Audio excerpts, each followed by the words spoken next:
Signal TV నేను శైలజ. ప్రస్తుతానికైతే ప్రజాభవన్ వద్ద అయితే ఉన్నాము. మరి ఇక్కడ విఆర్ఏలు నిరసన వ్యక్తం చేస్తున్నారు. జీవో 81 ప్రకారం నియామక పత్రాలు ఉత్తర్వులు జారీ చేయాలని చెప్పేసి కూడా వాళ్ళైతే నిరసన వ్యక్తం చేస్తున్నారు. ప్రస్తుతం అయితే వాళ్ళతో మాట్లాడే ప్రయత్నం చేద్దాం. నమస్తే. నమస్తే అమ్మ. పేరు? నా పేరు వంగూరు రాములు, విఆర్ఏ జేఏసీ రాష్ట్ర కన్వీనర్. ఏంటంటే ఇప్పుడు నిరసన వ్యక్తం చేయడానికి గల కారణం ఏంటి? రాష్ట్ర వ్యాప్తంగా విఆర్ఏలంతా కూడా ఈరోజు ప్రజాభవన్కి వచ్చారు. ప్రధానంగా గత ప్రభుత్వంలో మేము 80 రోజుల సమ్మె చేశాం. సమ్మె సందర్భంగా గత ముఖ్యమంత్రి గారు 2 రోజులు విఆర్ఏ జేఏసీతో చర్చలు జరిపారు. ఆ చర్చల తర్వాత జీవో నెంబరు 81, 85ను విడుదల చేశారు.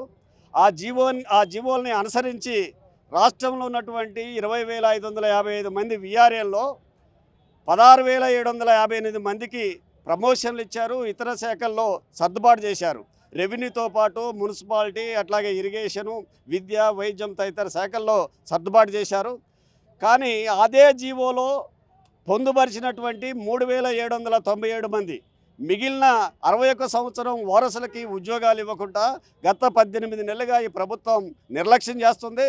గత ప్రభుత్వం జీవో ఇచ్చి అమలు చేయకుండా ఆ ప్రభుత్వం పోయింది. కొత్త ప్రభుత్వంలోనైనా కాంగ్రెస్ ప్రభుత్వం అయినా మా జీవితాలని బాగు చేస్తుందని చెప్పేసి ఈ ప్రభుత్వమైనా న్యాయం చేస్తుంది. ఇది ప్రజాప్రభుత్వం, ఇందిరమ్మ రాజ్యం అంటుంది.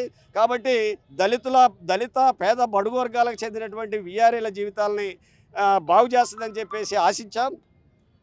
గత ప్రభుత్వంలో మేము రాష్ట్ర వ్యాప్తంగా ఉన్న 20,555 మంది విఆర్ఏల కుటుంబాలు ఉండేది. ఆ 20,555 కుటుంబాలలో గత ప్రభుత్వంలో 80 రోజుల సుదీర్ఘ పోరాటము చేయడం జరిగింది. సుదీర్ఘ పోరాటం చేసిన క్రమంలో గత ప్రభుత్వము మా విఆర్ఏ జేఏసీ పెద్దలను పిలుచుకొని 10 మంది ఐఏఎస్ అధికారులతో కూర్చోబెట్టుకొని దాదాపుగా ఒక వారం రోజుల పాటు చర్చించిన తర్వాత మా విఆర్ఏల కుటుంబాల పట్ల జీవో నెంబర్ 81, 85ను రిలీజ్ చేసింది. జీవో నెంబర్ 81లో ఏమని ఉన్నదంటే అందులో ఈ యొక్క 20,555 మందిలో 60 సంవత్సరాల లోపు విఆర్ఏలనని, 60 వయసు దాటిన విఆర్ఏలనని 2 రకాలుగా విభజించడం జరిగింది.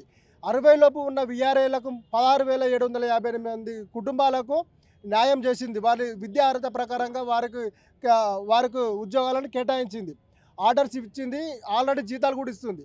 ఈ యొక్క మిగిలిపోయిన 3,797 మంది కుటుంబాలను 61 పైబడిన విఆర్ఏ వారసులకు వారు చేసిన తరతరాలుగా తాతల ముత్తాతల నుంచి చేసిన సేవలను, రెవెన్యూకు చేసిన సేవలను గుర్తించి, ఆ యొక్క తల్లిదండ్రుల సేవలను గుర్తించి వారసులకు కూడా వీరికి రిటైర్మెంట్ లేకపోతే వారసులకు కూడా చదువుకున్న వాళ్ళు ఉన్నారు, వాళ్ళకు కూడా ఉద్యోగ అవకాశం కల్పించాలనేది గత కేసీఆర్ నాయకత్వంలో మా యొక్క జీవితాలు బాగుపడతాయని ఆలోచన చేసి జీవో నెంబర్ 81లో పొందుపరచడం జరిగింది. అంటే మీరు ఇప్పటివరకు చాలా మంది అంటే డిప్యూటీ సీఎంని అలాగే రెవెన్యూ శాఖ మంత్రిని కూడా కలిసారని చెప్పేసి అన్నారు. వాళ్ళు ఏమన్నారు మీరు కలిసి?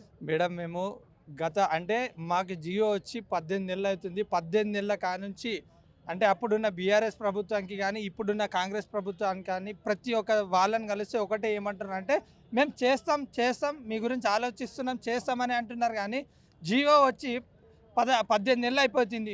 కాంగ్రెస్ ప్రభుత్వం కూడా అధికారంలోకి వచ్చి సంవత్సరం అయిపోతుంది. ఇంకెంత టైం కావాలి మా గురించి ఆలోచించడానికి?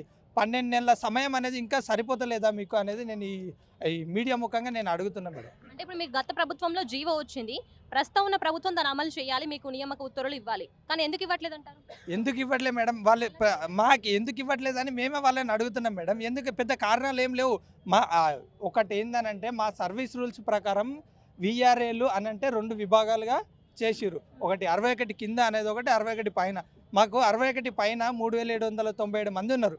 వీళ్ళకి పదవి విరమణ వయసు అనేది లేదు కాబట్టి వీళ్ళ తండ్రుల స్థానంలో విఆర్ఏ వారసులు అయితే చేస్తున్నారు కదా, గత 10 సంవత్సరాల నుంచి 15 సంవత్సరాల నుంచి చేస్తున్నారు. వాళ్ళకి ఇస్తామని చెప్పి గత ప్రభుత్వం ఐఏఎస్ అధికారులతోటి ఒక రౌండ్ టేబుల్ సమావేశం ఏర్పాటు చేసి ఒక జీవోలో మాకు పొందుపరిచింది. 81 జీవోలో మేము ఆ జీవోలో పొందుపరిచిన దాన్ని కూడా మీరు ఇంప్లిమెంట్ చేయలేకపోతారు. మేమే కొత్తగా గొంతెమ్మ కోరికలు కోరతలేం. మేము ఆల్రెడీ జీవో ఉన్నది. ఐఏఎస్లు అందరు కలిసి మా మీద కలిసి నిర్ణయం తీసుకున్నారు ఇవ్వాలని చెప్పి. దాన్ని మేము ఇంప్లిమెంట్ చేయమని మేము అడుగుతున్నాం అంతే తప్ప వేరే ఏం గొంతెమ్మ కోరికలు మేమేం కోరట్లేదు. అంటే ఇప్పుడు ప్రస్తుతానికి చూసుకున్నట్లయితే రాష్ట్రంలో ఉన్న ప్రతి ఒక్క సమస్యకి మేము కమిటీలు వేసి మరీ సమస్యలు పరిష్కారం చేస్తున్నామని చెప్పేసి కాంగ్రెస్ ప్రభుత్వం చెప్తోంది. అంటే ఇప్పుడు మీ దానికి కూడా కమిటీ వేశారు, కమిటీలో కూడా అధికారులు ఉన్నారు, అధికారులు కూడా అంటే మీరు వాళ్ళు వెళ్ళి కలిశారు, వాళ్ళకి అంటే మీ సమస్యను పరిష్కరిస్తాం ఇంకా చూస్తామని చెప్పేసి అంటున్నారు. అంటే ఈ యొక్క సమస్య పరిష్కారం అయ్యే అవకాశం కనిపిస్తుందంటారా? మేడం వీళ్ళ మాటల ధోరణి చూస్తుంటే సమస్య పరిష్కారం అనేది విడిచిపెట్టి అసలు మా గురించి చర్చించలేదనే అంశం మాకు చాలా క్లియర్గా వినబడుతుంది మేడం. అంటే మేము 16 నెలల నుంచి కలుస్తున్నాం మేడం. కమిటీ సభ్యులను కూడా మేము ఒక 100ల సంఖ్యలో కలిసినాం. మేము కమిటీ సభ్యులను కొందరు ముఖ్యులని, రంగారెడ్డి జిల్లా కలెక్టర్ ఉన్నాడు, మళ్ళీ CCLA అధికారి గారు ఉన్నారు, కలిసినాం. ఎప్పుడు కలిసినా కూడా ఆలోచిస్తున్నాం ప్రభుత్వం మీ పైన సానుకూలంగా ఉంది అని అంటారు. ఆ సానుకూలంగా ఉన్నది ఇంప్లిమెంట్ చేయడానికి ఇంకా ఎన్ని రోజులు పడుతుంది? ఒక చిన్న మా పైన ఆర్థిక భారం కూడా ఇంకేం ఎక్కువ పట్టదు. ఎందుకంటే దాదాపు ఇక్కడ ఉన్న వాళ్ళందరూ కూడా ఆల్రెడీ ఉద్యోగాలు చేస్తున్నారు. మాకు ఈ ఉద్యోగాలు మా ఈ కొత్త నియామక పత్రాలు ఇస్తే మాకు వాళ్ళకు అది ఏమంటారు అదనంగా ఒక 6 కోట్ల భారం పడుతుంది నెలకు, అంతే తప్ప అంతకంటే ఎక్కువ భారం పడదు. వీళ్ళు ఈ చిన్న అంశాన్ని ఇంప్లిమెంట్ చేయడానికి ఇంత నిర్లక్ష్యం ఎందుకు అనేది మరి మేము అంటే చిన్న చూప. మీరు ఒకసారి తెలుసుకోండి, చాలామంది కూడా BC SC ST వర్గాలకు చెందిన వాళ్ళే ఉన్నారు, బడుగు బలహీన వర్గాల వాళ్ళే ఉన్నారు. నమస్కారం మేడం. ఇగో మా ఆయన చనిపోయిండు. 2 అన్నదమ్ములు, మామకు 2 కొడుకులు. అయితే 2 కొడుకులు అయితే పెద్ద కొడుకు కొనుక్కున్నాడు, ఆయన చనిపోయిండు. ఇప్పుడు పని ఇస్తాము అని చెప్పి ఎన్ని రోజులు వాయిదాలు పడుతుంది. మేము ఇట్లా కైకిలు పోతేనే కుండెక్కుతుంది. 2 పిల్లలు, భర్త లేడు. ఎన్నిసార్లు రచన చేస్తామమ్మా అవుతుందమ్మా ఇదే మాట మాట్లాడుతారు. ఎవరికి అడిగినా అదే మాట చెప్తుర్రు. మేము గుంట లేకపోయే బయట ఇల్లు చిన్న రూమ్ ఉన్నది, దీని విన్నే ఆధారం ఉన్నది. మన రేవంత్ అన్నకు దండం పెట్టి చెప్పినాం వెల్మల్కి వస్తే, అన్నాకి ఇట్లా పరిస్థితి అంటే చేస్తామ్మా నీకు ఎందుకు బాధ అన్నాడు. ఇంతవరకు చేసింది లేదు.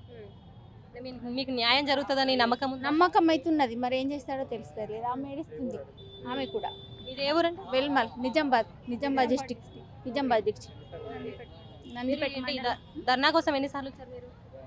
మా పై వాళ్ళు వచ్చారు, మేము రాలేము, లేడీస్ అని తీసుకురాలే. కానీ ఇలా మాకు బాగా బాధ అనిపించి వచ్చినాం, మాకు దుఃఖం వచ్చి వచ్చినాం, కైకిలు పోతున్నాం పొద్దున్న దాకా. కానీ ఏం నిండుతుంది చెప్పు? 2 పిల్లల్ని గడపాలా, ఇల్లు గడపాలా, ఏం గడపాలమ్మా చెప్పు? అందు గురించి వచ్చినాం, మాకు మస్తు బాధ అనిపించి వచ్చినాం. ఏందమ్మా ఎందుకు ఏడుస్తున్నారు?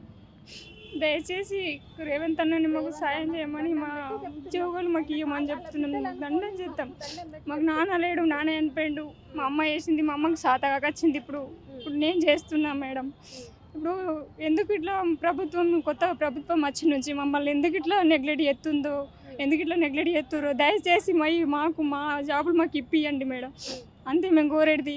మాకు ఎందుకంటే బాగా కష్టం అవుతుంది. ఇంకా ఏడికింత ఇంకా ఎట్లా అంటే బాగా మానసికంగా బాగా ఓడిపోతున్నాం. నమ్మకం అనేది లేకుండా పోతుంది.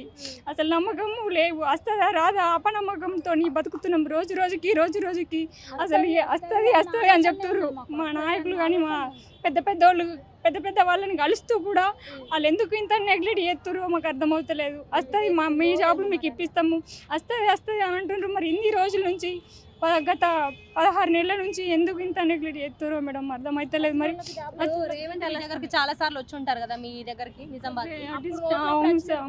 మళ్ళీ రాలే. అప్పుడు అడిగారా మీరు? అడిగితే ఇస్తామ్మా అన్నాడు, ఓట్లు కాని అన్నాడు. తర్వాత ఇంకా వేరే ఓట్లు వచ్చినాయి. సంవత్సరం అయిపోయి ఏది వచ్చిందే లేదు అన్నది. ఇది లేకుండా అయిపోతుంది. ఏడికింత నమ్మకం కోల్పోతున్నాం మేడం. మేము బతకాలంటే కూడా మాకు చిన్న పిల్లలు ఉన్నారు మేడం. బతుకు మీద విరక్తి ఉంటుంది మేడం. అప్పుల బాధకి ఊరు పెట్టుకొని చచ్చిపోయాడు. ఇప్పుడు మాకు కూడా అంతే అనిపిస్తుంది. నాకు కూడా అప్పుల బాధ. దయచేసి ఇప్పటికన్నా ఇక్కడ వరకు చిన్న పిల్లలు నిడిసైట్ వచ్చినాం ఇక్కడ వరకు.